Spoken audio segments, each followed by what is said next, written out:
Bonjour, ici Mathieu Ludovox.fr, bienvenue dans ce Ludo Chrono. Aujourd'hui, je vais vous parler de Sengoku Province en guerre, qui est un jeu pour 2 à 4 joueurs et joueuses de 10 ans et plus, et des parties d'environ 30 minutes. Dans Sengoku Province en guerre, on est dans le Japon féodal, on va s'affronter les uns les autres pour prendre le contrôle de provinces.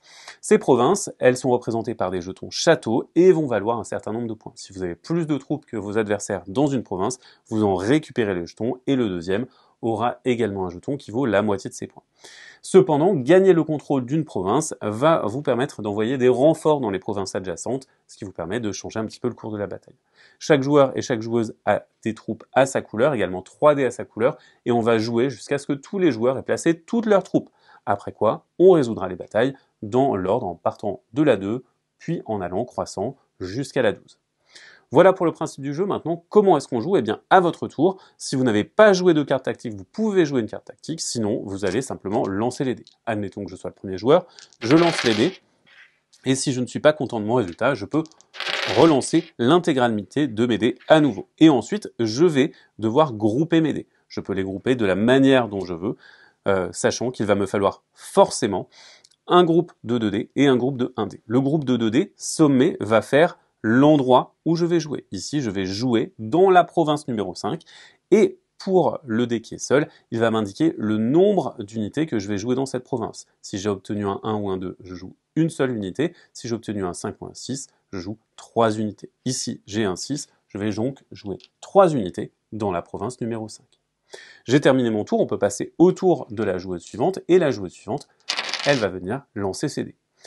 Elle va les lancer, elle n'est pas satisfaite de son lancer, elle va donc relancer, cette fois-ci, elle doit se satisfaire du lancer, elle va choisir de placer une unité dans la zone 7. Le troisième joueur va lancer des dés, lui, il va placer une unité dans la zone 8 directement, c'est à moi de jouer. De mon côté, eh bien, je vais choisir, à la place de lancer mes dés, de jouer une carte tactique. On a la possibilité de faire ça une seule fois par partie, et par exemple, je vais choisir par la montagne. Alors par la montagne me permet de déplacer ensemble 2 de mes pions armés d'une province vers une autre, mais reliés par la terre. Vous voyez qu'on a des chemins qui sont reliés par la mer et d'autres reliés par la terre. Ici, je vais choisir de déplacer 2 de ces pions sur cet endroit-là. J'ai terminé mon tour, j'ai fait mon tour entier. Désormais, pour le restant de la partie, je ne peux plus jouer de cartes tactiques. On va passer à la joueuse suivante et ainsi de suite. On va faire ça jusqu'à ce que tous les joueurs aient joué l'intégralité de leurs jetons. Sachant que à un moment, lorsque un joueur n'a plus de jetons, il va récupérer le jeton katana de plus haute valeur qui est disponible dans la réserve.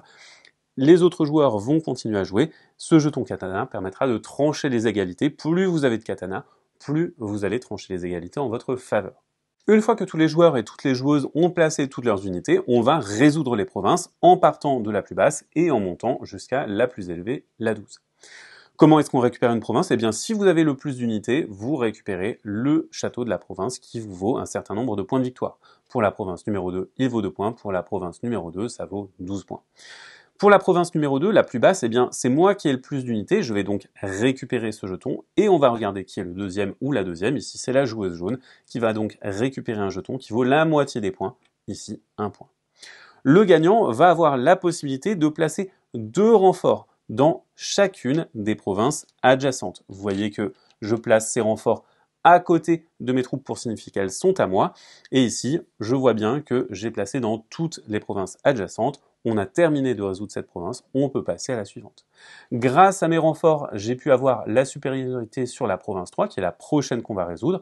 Je récupère donc le château. Pour la deuxième place, on a une égalité. On a ici 2 katanas et 3 katanas. La personne qui a le plus de katanas, c'est-à-dire qui a fini de poser ses unités le plus tôt, gagne l'égalité, et donc c'est la joueuse jaune qui va récupérer un jeton qui lui vaut 1 point de victoire.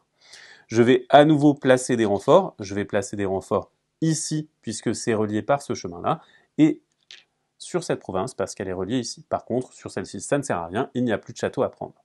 On va alors procéder à la province suivante, puis à la suivante, et ainsi de suite, jusqu'à ce qu'on ait résolu toutes les provinces.